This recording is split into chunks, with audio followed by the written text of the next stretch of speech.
नमः शिवाय। आज कुछ बहुत साधारण से शुरू करते हैं। न श्लोक, न तकनीक, न कोई भविष्यवाणी, बस एक कहानी। असल में दो कहानियां। कई साल पहले दो युवा मेरे पास आए। वे अलग अलग दिन आए थे, पर दोनों की आंखों में एक जैसी थकान और खालीपन था। पहले ने कहा, सर, जिंदगी की कोई दिशा नहीं है। जब भी विदेश में पढ़ने का प्लान बनाता हूं, कुछ न कुछ रुकावट आ जाती है। किस्मत ऐसे बिहेव करती है जैसे मेहमान जो रुकना ही नहीं चाहता। दूसरे ने धीरे से कहा, मन ज्ञान की ओर खींचता है, यात्रा की ओर, आध्यात्मिकता की ओर, लेकिन समझ नहीं आता शुरुआत कहां से करूं। सबको लगता है मैं कंफ्यूज्ड हूं। दो अलग जिंदगियां, दो अलग सफर, लेकिन जड़ एक ही, नवा भाव। और उसी दिन मुझे एहसास हुआ, यह एक भाव हमारी जिंदगी को जितना चुपचाप दिशा देता है, उतना शायद कोई नहीं देता। पिता, गुरु, विश्वास, सही गलत का भाव, निर्णय क्षमता, विकास, आशीर्वाद, धर्म, सब कुछ। तो आज नवे भाव को ईमानदारी से देखते हैं, न किताबों की भाषा में, न घिसे पिटे शब्दों में, बल्कि वैसे जैसे ये असल जिंदगी में काम करता है। ज्यादातर लोग नवे भाव को लक या धर्म तक सीमित कर देते हैं, पर सच कहें तो नवा भाव आपका अंदरूनी रास्ता दिखाने वाला कंपास है। वही आवाज जो अंदर से कहती है, ये सही है, उधर मत जाना, इसे सीखो, इसे छोड़ो, यही तुम्हारा रास्ता है। कुछ लोगों का कंपास तेज होता है, कुछ का टूटा हुआ, कुछ को वह तभी दिखाई देता है जब जीवन उन्हें हिलाकर जगाता है, और कुछ को पता ही नहीं होता कि उनके पास ऐसा कोई कंपास है। शास्त्र इसे भाग्य कहते हैं, पर सच में यह दिव्य कृपा है, वो आशीर्वाद जो आप अपने साथ लेकर चलते हैं, न कि कोई अचानक मिलने वाला लक। नवा भाव सबसे मजबूत त्रिकोण है, 10वां सबसे मजबूत केंद्र। जब नवा आपको सपोर्ट देता है, पूरी कुंडली सहज हो जाती है। और अब बात करते हैं इस पूरे क्षेत्र के रक्षक पर, यानी कि बृहस्पति। बृहस्पति प्राकृतिक नवे भाव के स्वामी हैं, जीव कारक है। बृहस्पति को ऐसे समझिए जैसे घर का वह बड़ा जो कभी चिल्लाता नहीं, कभी जबरदस्ती नहीं करता, लेकिन ठीक उस समय सामने आ जाता है जब आप गलत गड्ढे में गिरने वाले होते हैं। कभी किसी गलत फैसले के बिल्कुल किनारे पहुंचे हों, करियर, रिश्ते या पैसे में, और अचानक कोई आ गया, कोई दोस्त, कोई गुरु, कोई अनजान, या बस आपकी अपनी अंदर की आवाज। वह पल जब आप कहते हैं, अच्छा हुआ मैं उस रास्ते पर नहीं गया, वो बृहस्पति है। जब बृहस्पति लग्न को देखता है या वहां बैठा हो, वो आपको बचाता है, भले ही फंक्शनल मैलेफिक हो, वो आपकी दिशा की रक्षा करता है, आराम की नहीं। और जैसे बृहस्पति व्यवहार करता है, आपका 9वें भाव का स्वामी भी वैसा ही करता है। जब 9वां भाव संतुलित होता है, वो आपको मार्ग दिखाता है। जब वो परेशान होता है, जीवन जरूरत से ज्यादा भारी लगता है। हम अक्सर अर्जुन और कर्ण की तुलना करते हैं। दोनों कुशल, दोनों बहादुर, दोनों अद्भुत। फिर भी अर्जुन जीता, कर्ण नहीं। यह ताकत नहीं थी, प्रतिभा नहीं थी, यह न्याय भी नहीं था, यह संरेखण यानी अलाइनमेंट था। अर्जुन के पास डिवाइन ब्लेसिंग्स थी, कर्ण के पास नहीं। कमी इसलिए नहीं थी कि वह योग्य नहीं था, बल्कि इसलिए कि उसके आसपास की परिस्थितियां और लोग उसे धर्म से दूर ले गए।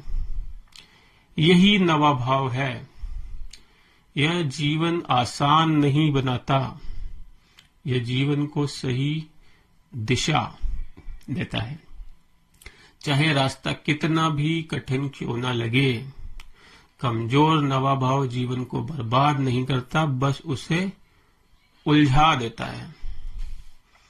लोग अक्सर कहते हैं, मेरे विदेश के प्लान बार बार रुक जाते हैं, मुझे करियर समझ नहीं आता, पिता से बात नहीं बनती, मैंने गलत व्यक्ति पर भरोसा किया, मेरी किस्मत कभी कभी ही चलती है। ये सब इशारा करते हैं एक ही दिशा में। जब कोई बार बार वीजा, विदेश में पढ़ाई या लंबी यात्राओं में अटकता है, मैं पहले बुध या शनि नहीं देखता, सीधा 9वां भाव देखता हूं। एक लड़की 5 साल कनाडा पीआर के लिए अटकी रही। कमजोर 9वें भाव का स्वामी, शनि की दृष्टि, राहु की छाया। उसे लगा वो बदकिस्मत है। मैंने कहा, तुम्हें तैयार किया जा रहा है। जैसे ही उसके 9वें भाव के स्वामी की दशा शुरू हुई, सब कुछ हफ्तों में हो गया। कुंडलियां मना नहीं करती, समय तय करती हैं। पढ़ाई में भ्रम की स्थिति, science, commerce, art, drop year, coaching, restart, ये 9वें भाव का धुंधलापन है। मजबूत 9वां भाव स्पष्टता देता है, कमजोर घुमा कर ले जाता है। पिता से दूरी, गुरु से टूटा विश्वास, मार्गदर्शन की कमी, ये सब 9वें भाव में दिखाई देते हैं। एक आदमी 12 साल से पिता से बात नहीं कर पाया था। 9वें भाव में केतु, स्वामी नीच, शनि की दृष्टि। मैंने उसे तकनीकी बातें नहीं बताई, बस कहा, बेटे की तरह नहीं, इंसान की तरह बात करो। उस शाम 12 साल बाद दरवाजा खुला। कभी लोग पूरी सिंसियरिटी से गलत को सही समझ लेते हैं, जब तक जीवन उन्हें समझा न दे। परेशान 9वां भाव निर्णय को धुंधला करता है, मजबूत 9वां उसे तेज कर देता है। कुछ लोग की किस्मत झटकों में चलती है, अचानक फायदा, फिर लंबा सूखा। ये एपिसोडिक लक है। राहु का प्रभाव, परेशान 9वां भाव, त्रिकोण में समस्या। स्थिर भाग्य आता है जब बृहस्पति मजबूत हो, नवे भाव का स्वामी बलिष्ठ हो, नवे भाव में शुभ ग्रह हो, D9 मजबूत हो और दशा सपोर्ट करे। याद रखें, लक्ष्य किस्मत नहीं है, लक्ष्य स्पष्टता है। जब भी बृहस्पति सक्रिय होगा, गोचर, दशा, अंतर, वह सबसे पहले एक काम करेगा, कुछ छीन लेता है, सजा देने के लिए नहीं, रास्ता साफ करने के लिए। अगर बृहस्पति 11वें में हो, वह आपकी संगति को साफ करता है। नकली दोस्त दूर हो जाते हैं, शोर करने वाले लोग गायब, टॉक्सिक रिश्ते टूट जाते हैं। कुछ पल तक दर्द होता है, लेकिन मन हल्का हो जाता है। बृहस्पति 100 नकली सितारों को हटाकर एक सूरज देता है, क्योंकि बृहस्पति मात्रा नहीं गुणवत्ता देता है। मजबूत नवा भाव ऐसे लोगों को बनाता है जो सोच कर चलते हैं, समझ कर बोलते हैं और जीवन से सीखते हैं।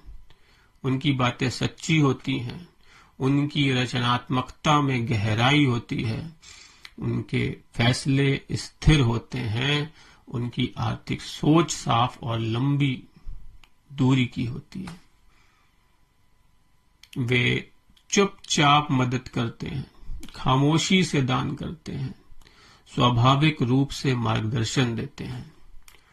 उनका विस्तार कभी रुकता नहीं, ज्ञान में, आत्मा में, समझ में।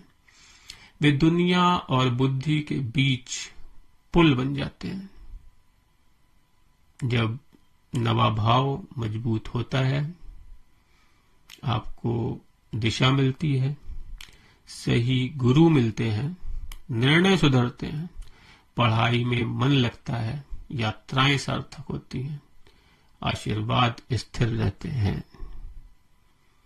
जब नवा भाव संघर्ष में होता है, आप खोया हुआ महसूस करते हैं, किस्मत टिमटिमाती है, पिता या गुरुओं से टकराव होता है, गलत लोगों को चुन लेते हैं, अपने ही निर्णयों पर संदेह होता है। लेकिन एक नरम सच्चाई है, कमजोर नवा भाव आशीर्वाद रोकता नहीं, बस आपको उन्हें ग्रहण करने के लायक बनाता है। नवा भाव कहता है, चलते रहो, सीखते रहो, गिरो, उठो, रुको मत। तुम्हारे आशीर्वाद रास्ते में है।